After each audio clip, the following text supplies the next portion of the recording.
Hello friends, कैसे हैं आप सभी। कैसे चल रही है आपकी स्टडी। मेरी भी स्टडी अच्छी चल रही है और मैं आज आपके साथ जो शेयर कर रही हूँ वो डे 1 है। मतलब वैसे तो मेरी काफ़ी टाइम से चल रही है स्टडी, लेकिन आपके साथ जो शेयर हो रहा है ना, ये मेरा डे 1 है। ठीक है, तो डे 1 से लेके जब तक अपना एग्ज़ाम नहीं हो जाता अपने साथ में स्टडी करेंगे। ओके, और स्टडी रिलेटेड कोई भी इशू होगा ना वो भी अपने आपस में शेयर करेंगे। ठीक है, और सबसे पहले अपना सबसे बड़ा हर्डल जो होता है सी सेट, उसके बारे में बात करते हैं। क्योंकि सी सेट एक ऐसा वो पेपर है जिसमें अपने को 3 जो आएंगे सेक्शन अलग अलग, जैसे रीजनिंग हो गया, मैथ हो गया और दूसरा कम्प्रीहेंशन हो गया। तो हमें रिलेटिवली क्या करना है, हमें तीनों पे ही कमांड बनानी है। ये नहीं है कि अपने को एक सेक्शन आएगा तो उसके बेस पे अपने पेपर क्लियर कर सकते हैं, नहीं कर सकते। ठीक है, तो इसमें अपने को क्या करना होगा, अपने साथ में स्टडी करेंगे ना, तो अपने क्या करेंगे, आज से ही अपने पैसेज है ना, डेली के डेली 2 या 3 पैसेज अपने प्रीवियस ईयर्स पेपर्स के जो पैसेज है ना वो अपने सॉल्व करेंगे। ठीक है, तो उसमें अपनी क्या होगी कि जब तक एग्ज़ाम होगा ना अपना, तब तक अपनी कमांड इतनी ज़्यादा हो जाएगी कि हम पैसेज को समझ पाएंगे, देखते साथ समझ पाएंगे। अपने को ऐसे नहीं होगा कि एक बार अपनी हिंदी देखते हैं, दूसरी बार अपने इंग्लिश का वर्ड देख के अपने समझ रहे हैं उसको कि क्या है क्या नहीं है।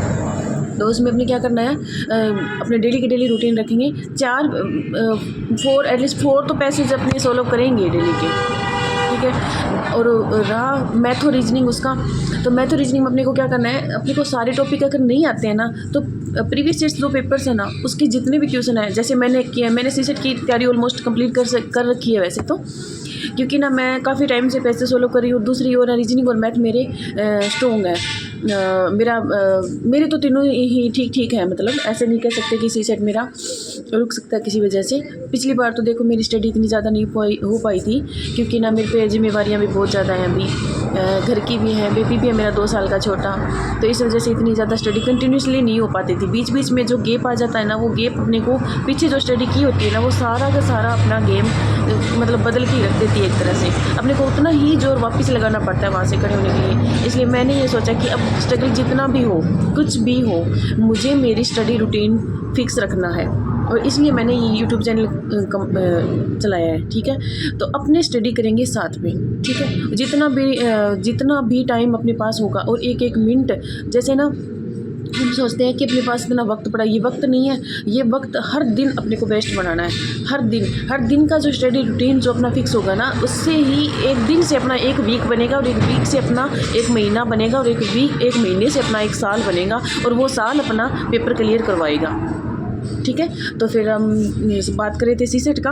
तो सी सेट ऐसा है जो अपने साथ में करेंगे, और प्रीवियस ईयर्स के जितने भी पेपर्स हैं ना अपने, जो मैंने जो सोल्व कर रखे हैं, जैसे तो सर के ना उसके एक्सप्लेनेशन आप ऐसे करो, एक ना नोट बना लो। मैंने तो नोट बनाए हैं जैसे, तो अपने लास्ट टाइम में अपने को क्या होगा, लास्ट टाइम में वो होगा कि अपने को वो जो क्वेश्चन पेपर्स अपने बनाए हैं ना नोट्स हैं, वो अपने को काम आएंगे। अपने ना उनका पैटर्न देख के अपने को रिटेन रहेगा कि कौन सा क्वेश्चन आने वाला है और कौन सा नहीं आने वाला है, तो अपने को सारा कुछ याद रहेगा। जाते टाइम अपनी प्रैक्टिस भी उससे कर सकते हैं। और ना अब देखो, अब पेपर जैसे होते हैं, प्रीवियस ईयर से पेपर जो अपने दिए होते हैं या नहीं दिए होते हैं, वो भी अपना सेक्शन अलग अलग, जैसे किसी का सी है, किसी का डी है, तो मतलब वो होता है ना कोड सी और डी वर्स। तो अपने को क्या करना है कि अपने ना, और एक्सप्लेनेशन जो सर दिखाएंगे, और वो भी पता नहीं कौन से पेपर का वो सॉल्व करके दिखाएंगे, तो अपने को क्वेश्चन का आगे पीछे हो जाता है, वो भी तो होगा।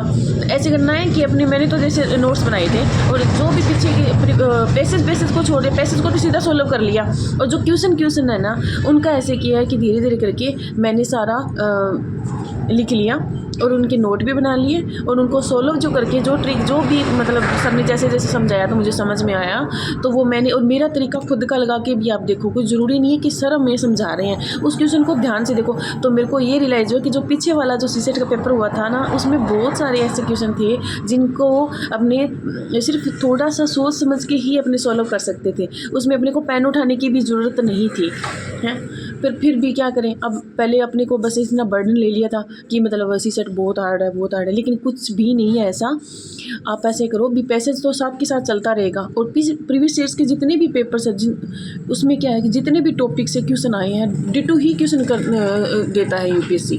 बहुत बार क्वेश्चन रिपीट होते हैं, लेकिन उसमें क्या होता है, रिपीट जरूर होंगे, लेकिन होगा क्या कि उसमें ना वो जो पैटर्न वही होगा, लेकिन उसमें चेंज तो कुछ होता ही, आपको पता है। हर बार ऐसे तो नहीं हो सकता कि जो पीछे जो D2 वैसा आएगा, लेकिन हाँ थोड़ा चेंज हो जाए, उसमें जो दिया होता है वो पैटर्न चेंज कर देगा एग्जामिनर, और उसमें सॉल्व करने का तरीका थोड़ा सा अपने को देखना पड़ेगा अभी इसमें क्या चेंज किया है। तो वैसे करके उससे रिलेटेड अपने जितने भी एक टॉपिक से रिलेटेड क्वेश्चन होते हैं ना, अपनी सॉल्व कर करके देखेंगे ना, अपनी प्रैक्टिस एकदम अच्छी होगी, और उसके बेस पे अपने जाके CSET का पेपर आराम से सॉल्व कर सकते हैं अपने, ठीक है। तो इसमें कोई भी इशू नहीं आएगा। और रही बात GS की, तो GS का शॉर्टकट तो मैंने तो यही सोचा है कि जो सब्जेक्ट है, जो सब्जेक्ट की जितनी ज़्यादा डिमांड है, क्वेश्चन जितनी ज़्यादा आते हैं, उसमें से ही हमें उसकी ही तैयारी करनी है। देखो कट ऑफ इससे ज़्यादा नहीं जाता कि मतलब 100 मान लो आप, फिर 100 मान लो, 100 से ऊपर नहीं जाता, ठीक है। तो 50 क्वेश्चन भी अपने को सारा सिलेबस थोड़ी ना पढ़ना है, हम पागल हो जाते हैं। UPSC की तैयारी जैसे जाते हैं ना करने अपने, तो अपने ना वो सिलेबस को देख देख के और उस बुक लिस्ट को देख देख के अपने इतना पागल हो जाते हैं कि इतना सिलेबस है और मुझे सारा पढ़ना है। पर रियलिटी ये है कि सारा नहीं पढ़ना अपने को बस उतना ही पढ़ना है, अपने को पेपर पास करना है, अपने को PhD नहीं करनी उसमें PhD अपने को। और दूसरी बात है ये है, जैसे हिस्ट्री उसमें साथ ज़्यादा कमांड के हैं वो आप सब्जेक्ट, जैसे कि जियोग्राफी हो गया, ज़्यादा कमांड का है।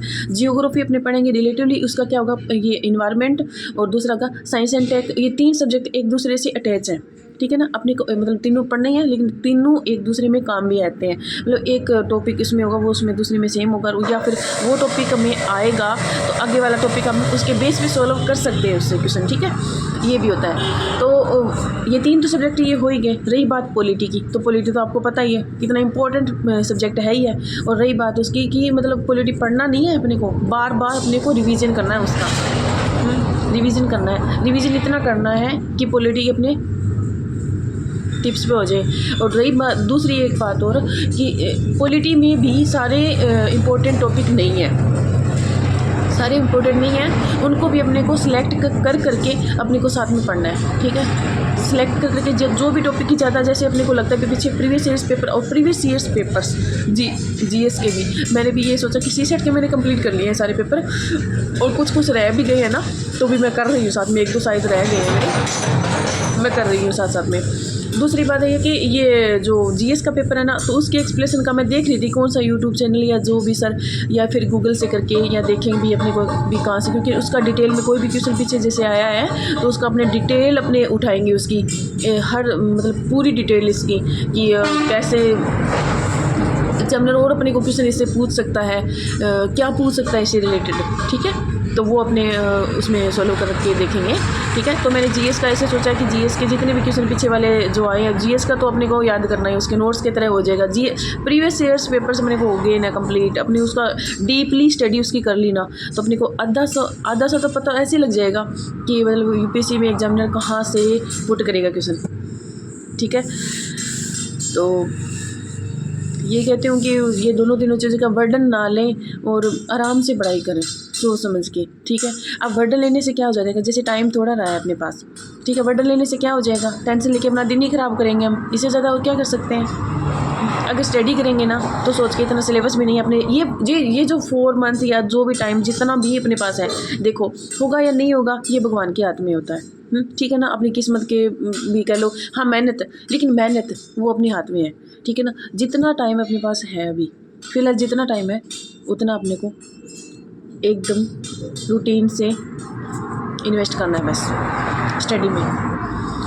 और टेंशन तो सबकी लाइफ में होती है, ये मत सोचना कि मेरी लाइफ में है नहीं, मेरी लाइफ में आपसे तो 3-4 गुना ज़्यादा है, और एक शादीशुदा भी है, तो मतलब बच्चा भी है, तो देखो सारी चीज़ें मैनेज करके ही स्टडी करनी पड़ती है। और जो टाइम है अपने पास होता है ना, बस उसका यूज़ करो, जितना टाइम है उसको वेस्ट मत करो, बस जितना टाइम अपने पास है ना उसको अगर यूज़ करेंगे ना अपने, तो फिर भी एटलीस्ट अपना ये हो जाएगा कि पेपर क्लियर होने के चांस बहुत ज़्यादा बढ़ जाएंगे। तो ऑल द बेस्ट, सारे एस्पिरेंट अपने साथ में स्टडी करेंगे और पेपर भी क्लियर करेंगे, ठीक है। और ये विश्वास जो अब बार बार ये बात सोचो कि मेरा पेपर क्लियर होगा, दिमाग को ये बता दो कि मैं करूँगा, ठीक है। जब अपने दिमाग में ये रखेंगे ना बार बार, तो अपना दिमाग ये सबकॉन्शियस माइंड ये समझ लेता है कि हम नहीं कर सकते। और ये बात तो दिमाग में लाओ मत। अरे कितने स्टूडेंट ऐसे हैं जो फर्स्ट अटैम्प्ट में ही क्लियर कर रहे हैं, और छोटे छोटे भी हैं वो भी क्लियर कर रहे हैं, तो हम क्यों नहीं कर सकते हम। एक पेपर ही तो है। इतना बर्डन नहीं, उससे पेपर से थोड़ा बाहर आके एक सोचो, आप ऐसे सोचो कि एक एग्ज़ाम ही तो है, कोई तो तरीका ऐसा होगा जो लगा के क्लियर कर सकते हैं अपने पेपर। ज़रूरी थोड़ी ना है कि इतना बर्डन लेके, अपनी इतनी टेंशन लेके ही हम पढ़ें। जैसे जितना टेंशन फ्री रहोगे ना, उतने ही ज़्यादा चांस बनते हैं अपने कि अपने पेपर क्लियर कर सकते हैं, ठीक है। और जितना बर्डन लोगे ना, उतना ही अपना दिमाग ख़राब रहेगा, और जितना आप रिटेन करेंगे ना, वो भी हम भूलते जाएंगे पीछे वाला, ठीक है। तो कोई फ़ायदा नहीं है ऐसे। जितना हो सके अपना बेस्ट दो और स्टडी करो, बस मेरा तो यही कहना है। All the best, thank you.